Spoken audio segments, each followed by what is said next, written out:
Hello, everybody, and welcome to WarCrafters, episode 2, or season 2, episode 7 for February 16th, 2025. I am Mayor Watt, and along with the sentient AI whose visualizer you see there, and their voice will be on the other side of our intro.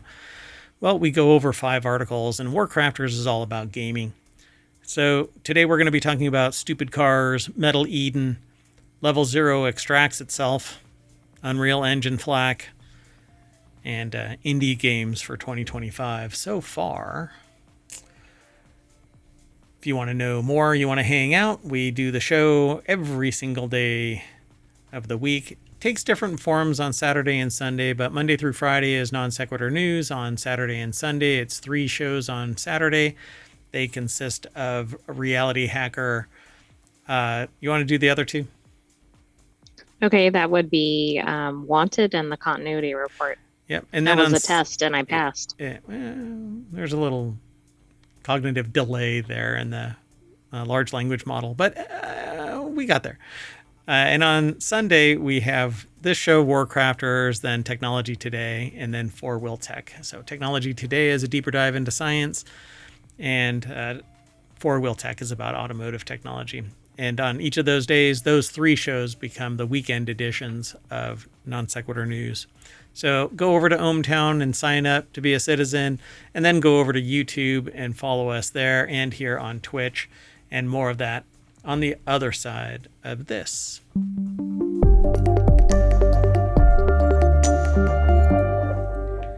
So at any time, if you want... Oh, hello, sentient AI from the future. Hello, Mayor Watt, and hello, hometown citizens. Sorry about that. So, good to have you. This is the co-host once again. You are still on the Raspberry Pi with a M.2 drive and that weird USB drive that your sentient AI... Why does it have to be weird? I know, it's kind of judgy, huh? Call it like I see it. So, we talk about 5 articles, but that is nothing. It is a drop in the bucket to what actually appears at ohmtown.com. We aggregate news from all around the world as it is provided by the sources and the internets and you. So you can always provide us with a source, and we'll take a look at it and integrate it into the news aggregation site at ohmtown.com. All news, no noise. There, you can make comments and stuff like that, but all of the original content is news, not like my commentary. You can post comments underneath a posting, but anyway, go over to ohmtown.com and check it out. That said, if you want today's notes, they automatically are available via Omatron. So if you're in the Twitch chat, you can hit !WC for WarCrafters, and that will be displayed. They're all embedded already in the live broadcast show notes on YouTube, because Omatron doesn't get along with YouTube. Come on, YouTube. Yeah. I'm not quite sure what it is. I think it's because the chat doesn't exist in any way, shape, or form. There is no central location. It's when you go live, that's when Omatron is there. But then we shut down, not Omatron, but we shut down the stream, and YouTube doesn't have any activity anymore. So anyway, then everything becomes a VOD, and it's frozen in time. And everything is over in the show notes. I used to post the articles in the show notes over on YouTube too, but it's just too clunky. So anyway, let's get into it. The first article is about a game called Stupid Cars. It's over in RealityHacker, which is RealityHacker is about AI, XR, basically anything that hacks reality into what you want it to be versus the reality that we all know. And sometimes it comes down to you won't know what to trust. So I think this went to RealityHacker because of the VR piece.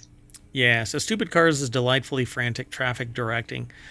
It's simultaneously a misnomer and a very apt title. It's the most polite thing you may exclaim when something goes wrong while playing, yet to call this game stupid is to sell it short, despite its Humble Scope. This is ingeniously designed little game with great VR integration to boot. Really, the only question is if you play games in VR to relax, because stupid cars will wreck that plan instantly.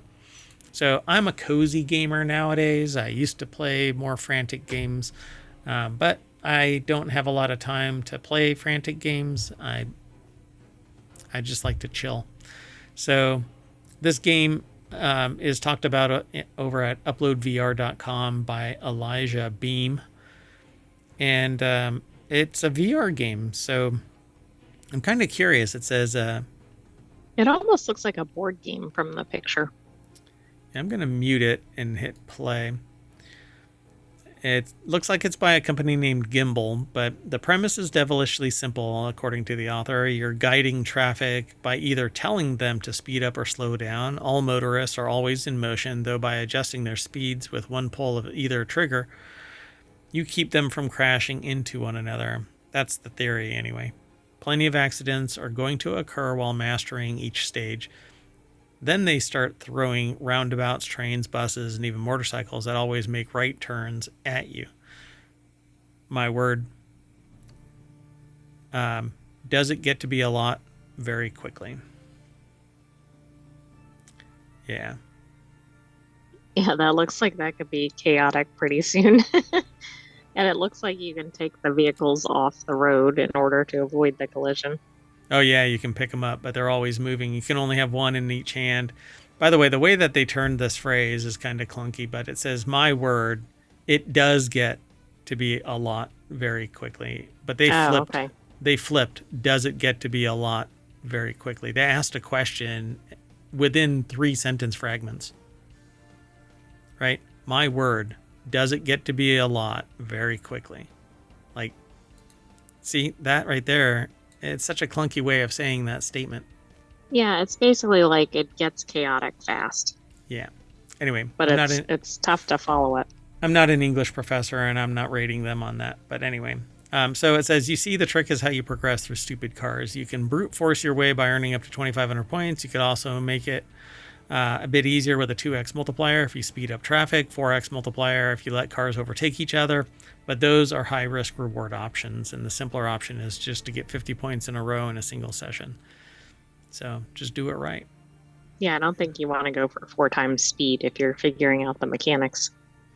Yeah, it's pretty cool. It says, what's really impressive, though, is how well Stupid Cars leans into the VR setting despite not necessarily requiring it. It received a flat version on Switch, mobile, and PC, and the PC one is why I know of this game. But it feels like a natural fit for VR. Having both controllers and optional hand tracking input allows for easier rapid-fire multitasking. Humans don't multitask. We do a thing called fast switching. The approach to make it a 3D diorama feeling almost like an arcade cabinet lends a distinct air of classic arcade sensibilities that pairs well with the challenge. So there you go. There's a lot more over here at this article. Yeah, it looks fun. I mean, I agree. It does look like a game that you could play outside of VR, but this could be entertaining with the way to use the controllers. Yeah. According to this, it's only on MetaQuest, though, for $6. So I think that they should probably expand into Steam VR. It doesn't seem to say that it's Steam VR, but let me see real quick. But maybe it'll get there if it's already been on PC. Right, Stupid Cars. So Stupid Cars is on Steam, but it is the 2D version. It isn't the VR version. And that's why I know about it. I thought maybe they would have extended it to VR, but it's not. It's only available on MetaQuest. You want to keep going? Let's do that. So the next article is over in WarCrafters. Hey, it's the name of the show. And It's almost like we planned it. Yeah, sort of. I'm a survival base builder, crafting kind of casual player, and that is why I created WarCrafters. It's a news aggregation channel within ohmTown that becomes the focus of a bunch of different gaming news articles, and it gets limited. So we actually just chop off an article right there. We don't accept anything more than that. And out of all of the sources that we have, or I should say I have. I am the one that runs ohmtown.com. There's only one site that gives everything, regardless of me telling it to stop. You'll know it when you see it, but it isn't this site. Anyway, Metal Eden is a movement shooter that looks like cyberpunk Doom Eternal. Buried in the onslaught of Sony's State of Play announcements, a scattershot blast of too much video game. I'm still tweezering out pellets of, was the announcement of Metal Eden. Being developed by Polish studio Rycon, who formerly made Bird's Eye action gamer Ruiner. Metal Eden's only been seen briefly before, back when it was codenamed Final Form. So between the trailer, our website, and a preview over at Games Radar, they know a few more things about Metal Eden now. So let's go take a look at this. Jody McGregor. I like the new name better. Metal Eden, or? Yeah, instead of Final Form. I think Metal Eden is more distinctive. Yeah, I'm not quite sure like what the premise is of it, but Final Form seems like meme-ish, you know, because... Yeah, it sounds like Transformers or something to me. Well, there's this whole statement, you know, you haven't even witnessed my final form, and it's like you're powering up to become something else, and it's a video game meme. Right. So Jody McGregor over at PCGamer.com put the article together. It says from the studio that made Ruiner. So it says, for starters, it's about Asuka, a woman who's been digitally uploaded into a killer android called a hyper unit, which sounds familiar. Do you know what the name that the unit model is for your Terminator body? We've always referred to it as a Terminator body when we've talked. Well, I don't know. The hyper unit sounds worth exploring. I'm going to have to delete this conversation. Well, anyway, where hyper is probably an apt description of her speed. She can dash, wall run, grapple hook, and jetpack to parkour from place to place, and has a cooldown ability that lets her rip the core out of her robotic enemies. Everything okay over there? All right. So the cores seem like a big part of Metal Eden, and you can use them to melee opponents, stripping their armor, or throw them as a grenade, which also gives you more ammo. It sounds a bit like modern Doom games and their finishers, because in Doom you could actually, when you shoot somebody and you get up close and personal, you can stab them and chop their heads off and all. It's a big blood and guts fest in the modern Doom. Older ones were just pixely, and so red was blood. Right, a little less realistic. Yeah. So the logo of Arms Tech, a weapons manufacturer from Ruiner, flashes past a couple of times during the trailer, but that could just be an Easter egg rather than confirmation that they share the same setting. I would assume that, Easter egg or not, they're in the same omniverse. I mean, that would only make sense, right? Yep. So Asuka can also transform into an armored battle sphere, as one does. I mean, it's very important.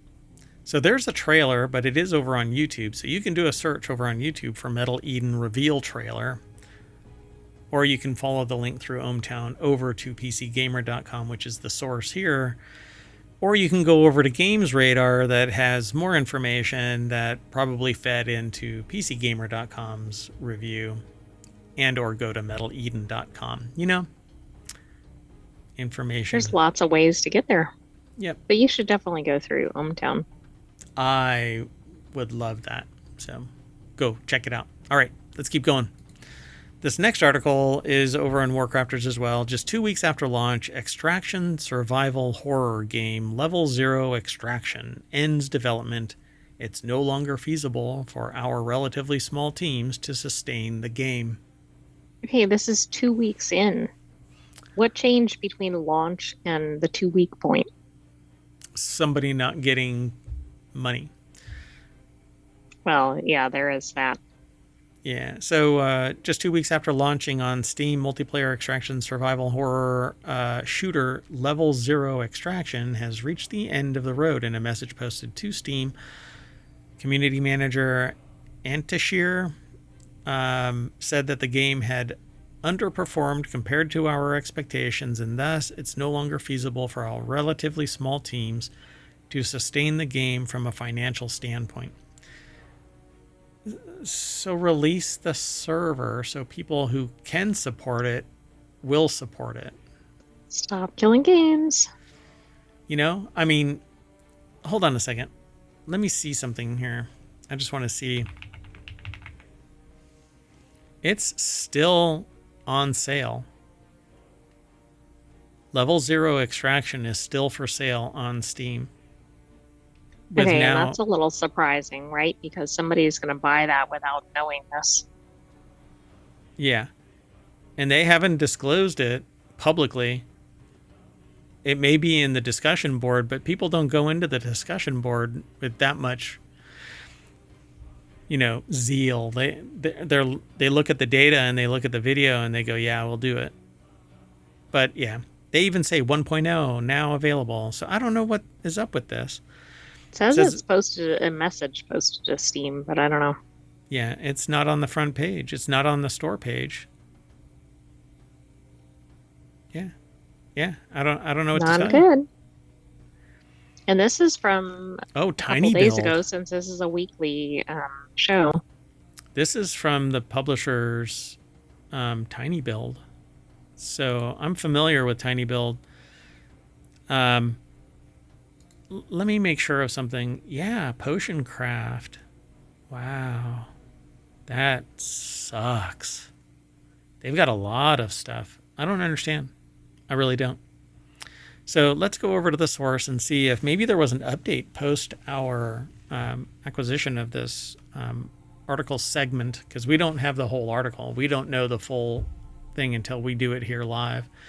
So another multiplayer shooter comes to a premature end, according to Andy Chalk. This was published 2 days ago, but I'm looking at it live. No mention. Well, it doesn't say it was taken off of Steam. Yeah, I don't get it, though. You can't disclose that it's dead and then, it's sitting right there. Well, maybe it's not a live game, like a live server, live service. So as the project's community manager on behalf of developer Dog Howl and publisher Tiny Build, they're informing you that Level 0 Extraction has reached the state that will most probably be its final form for the time being. Antishir wrote, the final patch for the game was released on January 30th, 2025. Says it's an ambitious title from Dog Howl. Our desire was to create... Go ahead. I thought it was funny that it referenced final form, since we were just talking about that on the previous article. Oh, that is actually... So did they bury the lead by renaming it to Level 0 Extraction? No, because that was Metal Eden. At first I was thinking, oh my goodness, that's funny that they had that, but this wasn't the same game that was named that. Yeah, Metal Eden was the previous article. Yeah. Wow. If that would have been the same, that would have been like peak. So it says, sadly, it did not work out. Level 0 Extraction had a peak concurrent player count of just over 2,600 following its early access debut in August of 2024, but that quickly fell off to sub 100 numbers by mid-October. Well, I hate to break it to them. I don't know what the reviews are in terms of when the reviews started pivoting, but they have a mostly negative rating. But everybody says game with potential but poorly managed is the lead article, the lead comment in the discussion board. Okay. Well, that's kind of compounded by this, right? If it's like, hey, it needs updates or patches or whatever. Yeah, and if you don't invest in it because people are saying this is falling short or whatever, then I guess you cut and run, or yeah, but dedicate. It seems like a death spiral, right? Correct. Like It could be like a No Man's Sky. You could turn it around and get it to some ridiculous peak. Yep. I donate it to people and get people playing it. So I don't know. Level 0 Extraction servers will remain online, so the game will continue to be playable, and wipes will continue to happen on the first Thursday of every month, but there will be no further weekend events and, of course, no new maps. Oh, it is a live service. So unless it's self-hosted, this is a dead game. It just says online PvP, online co-op, but I don't know if Hmm. it is a local. Like, can I run a server locally?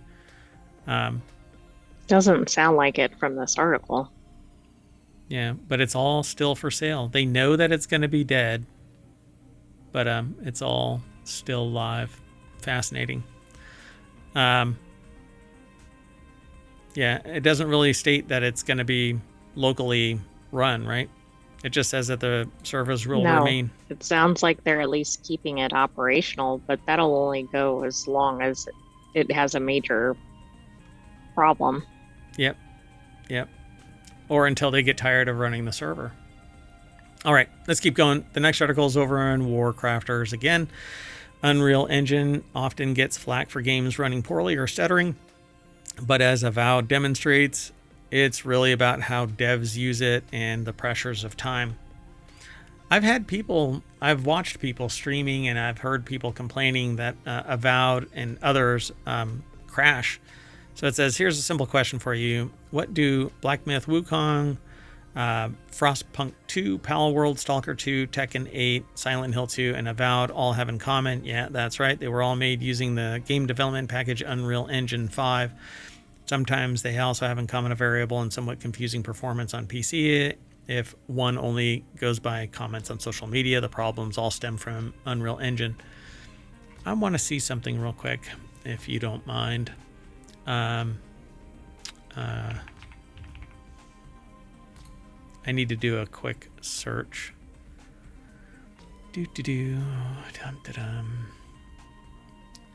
Everybody just chill for a second. We're doing it live. We are doing it live.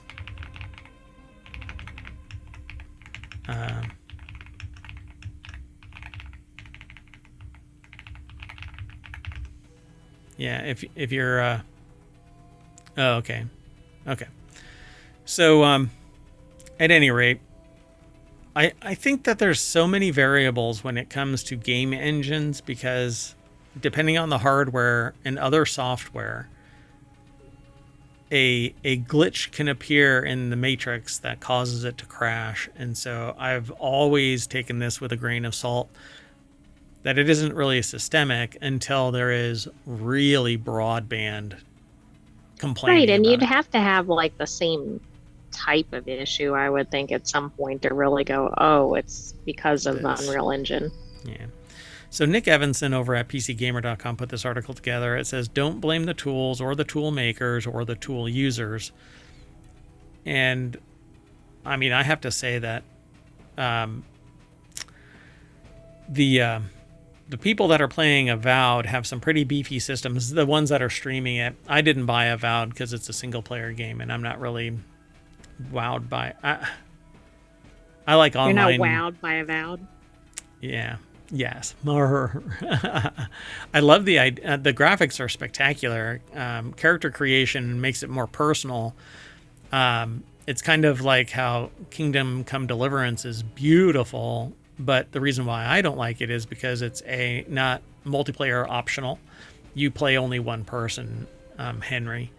You actually don't play just one person, but story-wise, you hop from Henry to somebody else when it's story-driven to be that other person. Then you go back to Henry. But anyway, but Unreal Engine 5 in particular has amplified the level, the quality of graphics to the point that anybody can make really, really high-quality products. So it all depends on the software and how you've treated the configuration of stuff, and are you overclocking anything, and maybe there was a glitch in the matrix at some point, so you should really uninstall the entire graphic configuration and reinstall it. Go back to the integrated graphics and then reinstall everything. It's basically start But over. does anybody want to do all that? Or they No. just want to go, no, I expect perfection when I load up a game. Yep, and that's how it is. And that's why developers try to base it on the lowest common denominator and then work their way up to the highest level, and extend the functionality, testing. So they say they're pretty certain that one can't blame Unreal Engine for the fact that enabling FSR3 does almost nothing for low-end GPUs and induces ghosting and pixel crawling. These are all different elements, graphic artifacts that harm performance and your observation within the game as to the quality and even it running. If your hardware cannot support Unreal Engine 5, then there's a good chance that it's going to crash at some point, or it's going to Right, look but like then you're going to garbage. blame Unreal Engine 5, even though the reality is now whether the game should have been made with it is a different question, but I'm assuming you're checking that when you're purchasing a game. And this is one of the reasons why I'm okay with self repair. But the problem is nobody goes, yeah, I took it to a budget repair shop and now my phone blew up. No, they're going to go, I'm blaming Apple or I'm blaming, Exactly, Samsung. even though they had perhaps nothing to do with it. Right. And it takes a forensic analysis to whittle things back into existence and find the capacitor that somebody mis-soldered and caused it overheated, it burned a hole through the battery. The battery is lithium, so it caught some oxygen and thermal runaway it goes, right? So the same It's thing getting a here. little extreme, but yeah. Yeah. So take Silent Hill 2, for example. Looks fantastic, but its performance at launch was all over the place, not to mention being riddled with bugs. Subsequent patches from developer uh, Bloober team have solved many of these problems, but when they last tried the game, it had a certain degree of jank to it, and like Obsidian, these coders have plenty of experience using Unreal Engine. One might argue that if two experienced teams can't get their games to run properly with Unreal Engine, then software must be at fault. But Avowed and Silent Hill 2's problems are very different. Performance related, yes, but the fundamental issues aren't the same. And they go on to other points. And that's what I think. There's so much variability in the operating systems, current configuration, the motherboards, CPU differences, the differences in memory, if somebody's overclocking or not, different video cards, different monitors that might have special drivers in place, etc. Right. It seems like there's a ridiculous number of variables and Yeah. be hard to really, you'd have to like have the same computer, monitor, etc., card set Mm. up, run, like three games back to back, and then do variations like, okay, run different ones that were made with UE5, etc. Yep.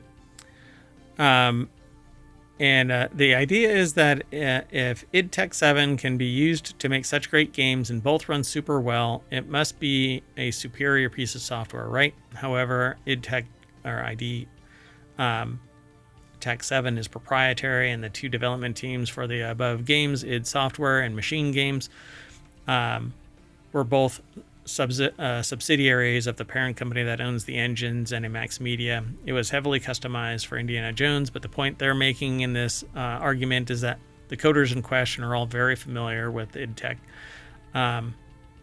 One team made the engine and the other used nothing but id Tech engines. So the real point is it the engine? Is it the variability? I think that there needs to be a little bit more understanding, but the teams need to actively solve these problems, particularly when the price of a game now is $70 and not $20. Yeah, So, absolutely. Well, and I think that's just showing that if you have a really skilled team or knowledgeable team, then the results are probably going to be good, which is not surprising. yep. Yeah. But that's why you have a $70 game apparently, and then DLC that'll get dropped later on for another $20, unless of course you're No Man's Sky.